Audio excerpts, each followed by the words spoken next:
ये देखो मेरे पापा को एडमिट नहीं किया जा रहा है यहाँ पे और हमसे कह रहे हैं इन्हें पटक देंगे, मरीज को बाहर कर रहे हैं। ये देखो गार्ड को बुला दिया, ये देखो गार्ड मेरे से कैसे जबरदस्ती कर रहे हैं।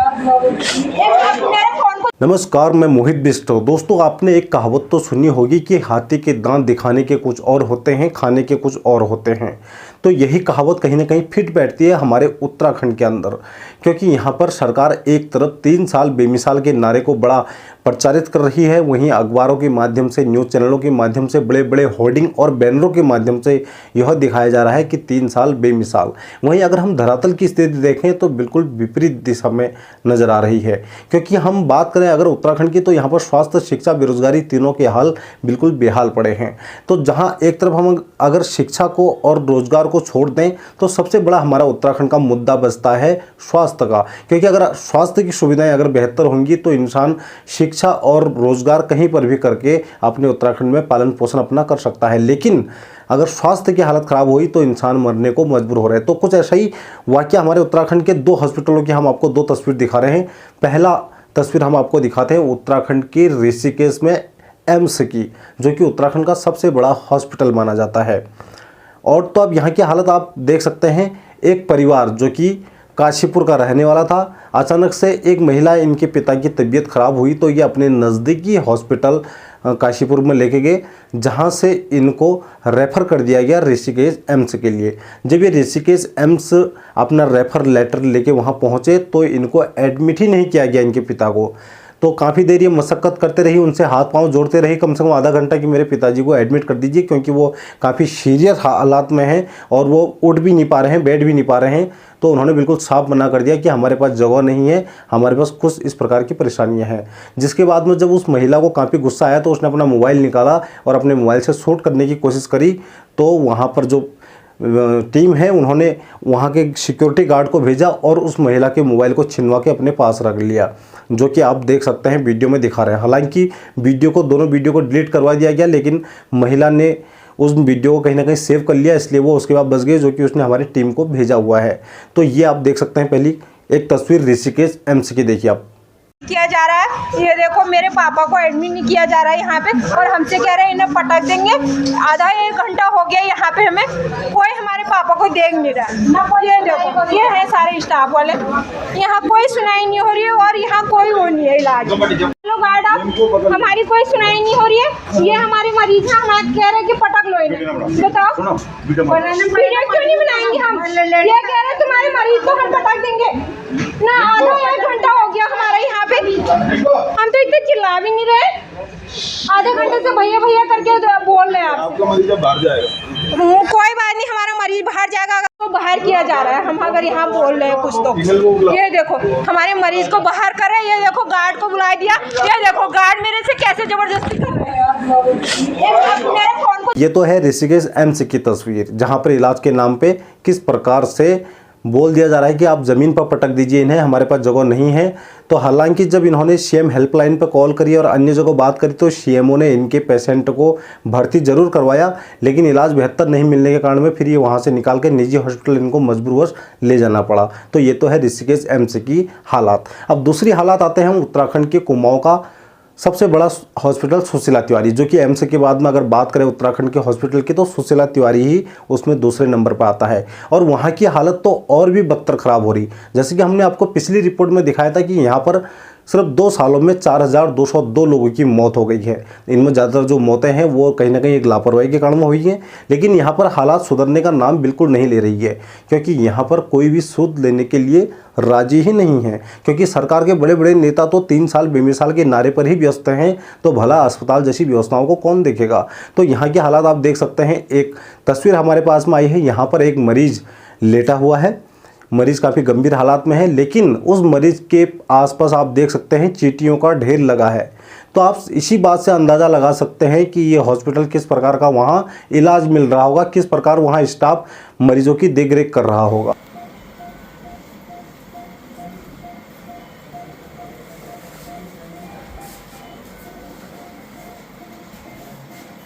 और दूसरी ओर एक अल्मोड़ा सोमेश्वर से एक व्यक्ति जो कि अपने पेशेंट को वहां लेके आए हैं, उनका क्या कुछ कहना है वो भी हम आपको इस वीडियो के माध्यम से दिखाते हैं। पहले दोनों तस्वीर आप देख लीजिए, हल्द्वानी सुशीला तिवारी। भैया आप ये बताइए करके आप कहाँ से आए हैं और अब आपका नाम क्या है? मेरा नाम मनोज सिंह है और मैं आया हूँ उत्तराखंड के अल्मोड़ा डिस्ट्रिक्ट के सोमेश्वर से। अल्मोड़ा डिस्ट्रिक्ट सोमेश्वर में जब मेरे भाई को उनकी तबीयत ज़्यादा ख़राब हो गई तो उनको रेफ़र किया गया अल्मोड़ा बेस हॉस्पिटल से 2 दिन रखने के बाद उनको रेफ़र किया यहाँ पे सुशीला तिवारी हॉस्पिटल में फर्दर अच्छा इलाज के लिए। लेकिन जब सुशीला तिवारी में उनको लाए, जो अल्मोड़े में हमने टेस्ट करवाए थे वही टेस्ट दोबारा करवाने के लिए, ये सारे वो टेस्ट हैं जो हमने अल्मोड़े में करवाए थे। आपको मैं दिखाना चाहूँगा, ये सारे टेस्ट जो हमने अल्मोड़े में करवाए थे यही वो सारे टेस्ट इन्होंने दोबारा यहाँ पे करवाए। उसी दिन के टेस्ट ये दोबारा करवाए गए हैं यहाँ पे। और इनका पहले बिल भरने के लिए बताया गया, उसके बाद पेशेंट को बेड अलॉट करने के लिए बताया गया। इस बीच में रात समय काफ़ी लग गया। 1:20 में उनका यहाँ पे पंजीकरण टाइप हुआ, रात के 1:29 में। उसके बाद सुबह 10 बजे तक पेशेंट को ऊपर नीचे वार्ड बी से डी में, डी से सी में हर जगह घुमाया गया, लेकिन कोई भी पेशेंट को अटेंड नहीं कर रहा। हर वार्ड वाले बोल रहे हैं हम पेशेंट को अटेंड नहीं करेंगे, हम पेशेंट को अटेंड नहीं करेंगे। आप वापस, कोई डी में भेज रहा है, कोई सी में भेज रहा है, वापस इमरजेंसी में ले आए। इमरजेंसी में बताया कि भाई ऐसी ऐसी स्थिति है, आपके कोई भी वार्ड हमें अटेंड नहीं कर रहे हैं। उसके बावजूद सुबह 10 बजे तक पेशेंट बरामदे में लेटा रहा। किसी को कोई सुध नहीं है पेशेंट की, यहाँ पे पेशेंट कहाँ पे है, क्या है। उसके बाद जब हमने आला अधिकारियों को यहाँ से फ़ोन घुमाया कि यहाँ पे बेड अलॉट नहीं हो रहा है, तब उसके बाद सुबह 10 बजे पेशेंट को बेड मिला। और उसके बाद भी कार्रवाई यहाँ इतनी ढीली है, इतना पूरे स्वच्छता साफ सफाई बिल्कुल नहीं है पेशेंट के लिए, कोई वार्ड में नहीं है। इससे अभी मैंने जब देखा था ना, जब पेशेंट आया था, ये कोटा बाग से भी हमारा पेशेंट आया था, तो उसमें देखा मैंने कि बेड में पूरी चीटियां से चीटियां भरा। सर बेड उनसे पूछा जाता है डॉक्टर से, तो वो कहते हैं कि हमारे बेड में भी चीटियां हैं। अब बताइए कोई आंसर हुआ? काम नहीं है, बता दे रहे हैं आप उनको बताइए, सिस्टर को बताइए। हर कोई बोल रहा है कि इनको बताइए, हमारा काम नहीं है। काम किसका है? वहाँ बेड में इतने सारे डॉक्टर घूम रहे, सारे नए डॉक्टर हैं जिनकी क्लासें चल रही है। कोई फर्स्ट ईयर वाला, कोई सेकंड ईयर वाला। सीनियर डॉक्टर सुबह आते हैं एक बार मॉर्निंग में, उस समय हर एक बेड में 3 जो नए डॉक्टर हैं वो खड़े हो जाते हैं कि हम इनको देख रहे हैं, ट्रीट कर रहे हैं। लेकिन दिन भर में कोई नहीं प्रेजेंट रहता है, 1 रहते हैं, 2 रहते हैं और 40 से 50 मरीज रहते हैं। और पेशेंट की साफ सफाई, बेड जो वार्ड की साफ सफाई के लिए बोला जाता है तो कोई नज़रअंदाज कर देते हैं, बोला हमारा काम नहीं है। जो आएंगे साफ सफाई वाले वो सुबह आते हैं, शाम को आते हैं। आपको मैं इन्हीं की फोटो भी भेजूंगा कि कैसी स्थिति है, बाथरूम टॉयलेटों की कैसी स्थिति है यहाँ पे। और इससे पहले भी जैसे ना हमारा तीमारदार ने बोला कि यार कोई सीनियर डॉक्टर आ जाए यहाँ पे, कोई सर्जन आ जाए, तो फिर भी वही है कि अभी आधे घंटे बाद आ रहा है, 1 घंटे बाद आ रहा है, शाम तक अभी तक कोई सूद लेने वाला नहीं है। सूद लेने वाला नहीं, खाली प्लेन MBBS चल रहे हैं, ट्रेनिंग वाले चल रहे हैं। हाँ। जो आयुष्मान कार्ड दिया है सरकार ने, आयुष्मान कार्ड जो पेशेंट को ये गरीब जनता को दे रखा है, बना रखा है, तो उसको सबसे पहले लगना चाहिए। कहीं पे भी पेशेंट जा रहा है तो आयुष्मान कार्ड को सबसे पहले उसके आगे लगा के उसका इलाज होना शुरू करना चाहिए। यहाँ पे पहले बोलते हैं टेस्ट करवाइए, 4-5 हज़ार का टेस्ट कीजिए, उसके बाद आपका आयुष्मान कार्ड यहाँ पे लगेगा, बताया जा रहा है। तो मैं सरकार से अनुरोध करूंगा, या तो अपनी व्यवस्था को दुरुस्त करें या फिर आयुष्मान कार्ड वालों को ये बताइए कि या तो तुरंत अप्रूवल दें। अप्रूवल देने के लिए 12 बजे गया, 4 बजे का अप्रूवल। जब स्टेट हेल्थ अथॉरिटी को फ़ोन किया, वो बोले बात कराइए, तब अप्रूवल मिला अगले 5 मिनट में। यहाँ पे ऐसी स्थिति है। अभी जैसे आप ना पर्वतीय क्षेत्र से अल्मोड़ा, रानीखेत, पिथौरागढ़, चंपावत, धारचूला, मुनस्यारी, यहाँ से तमाम लोगों की कॉल भी आ रही है।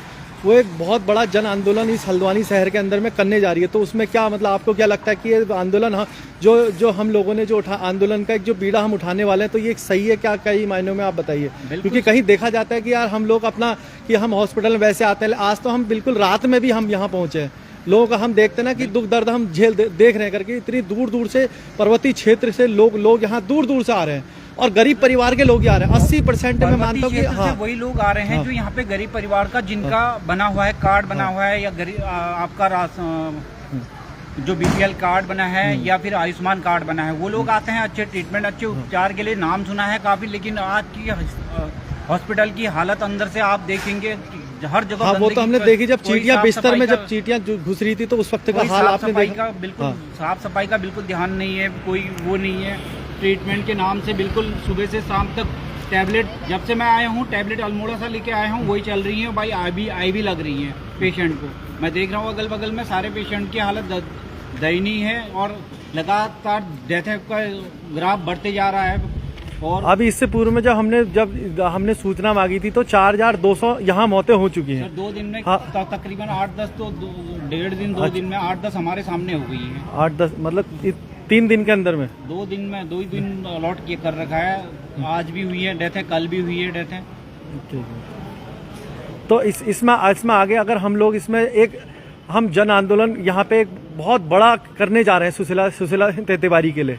अगर यहाँ पे सरकार नहीं चेतती है, हमारे स्टेट के मुख्यमंत्री नहीं चेतते हैं, या इसका सूद लेने वाला कोई, जैसे हमारे जो स्वास्थ्य मंत्री हैं, मुख्यमंत्री हैं, हमारे सांसद महोदय हैं, अगर ये लोग जितने भी हमारे यहाँ पे जितने टॉप मोस्ट सीनियर जो लीडर हमारे पॉलिटिशियन हैं, अगर सुशीला तिवारी एकमात्र कुमाऊं का द्वार कहे जाने वाले हल्द्वानी शहर में एकमात्र सुशीला तिवारी अस्पताल है, क्योंकि पर्वतीय क्षेत्र से दूर दूर से यहाँ पे लोग इसी आस में आते हैं कि यहाँ पे हमारा यहाँ पे हमारा इलाज होगा। लेकिन जब स्थिति देखते हैं, परिस्थितियां देखते हैं, तो कहीं ना कहीं यहाँ पे इतनी बड़ी खामियां आ रही है, बहुत ज्यादा खामियां हैं सर। हॉस्पिटल के बजाय मेडिकल कॉलेज बना दिए, पूर्ण रूप से कॉलेज ही है।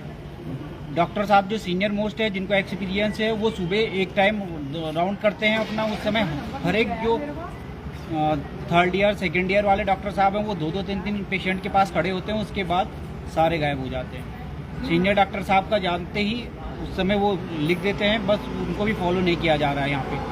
दूसरा, पर्वतीय क्षेत्र से जो भी लोग आ रहा है, अच्छा ट्रीटमेंट, वेल ट्रीटमेंट मिलने की वजह उससे आता है कि सुशीला तिवारी का। लेकिन आज से 5 साल पहले जो सुशीला तिवारी था, 10 साल पहले, विगत 10 साल पहले जो था, वो आज वैसा नहीं है। बिल्कुल जो सरकार की व्यवस्था है वो बिल्कुल खत्म हो चुकी है। यहाँ पे बिल्कुल दम तोड़ चुकी है, बिल्कुल मैनेजमेंट पूरा दम तोड़ चुका है। यहाँ तक कि ये हॉस्पिटल जब दम तोड़ रहे हैं, तो तभी यहाँ प्राइवेट हॉस्पिटल खुल रहे हैं। आप देखेंगे करके कि 10 साल पहले यहाँ पे हॉस्पिटल कितने थे और आज की डेट में आज आप देखेंगे। अभी आपने प्राइवेट हॉस्पिटल बताया, तो मैं यही तो बताना चाह रहा हूँ कि भैया पहले बिल आयुष्मान कार्ड बना है गरीब लोगों का, तो पहले बिल की बात कहाँ से आ गई? आयुष्मान कार्ड लगाइए आप, जितना सरकार ने दिया है आयुष्मान कार्ड से उनका उपचार करिए।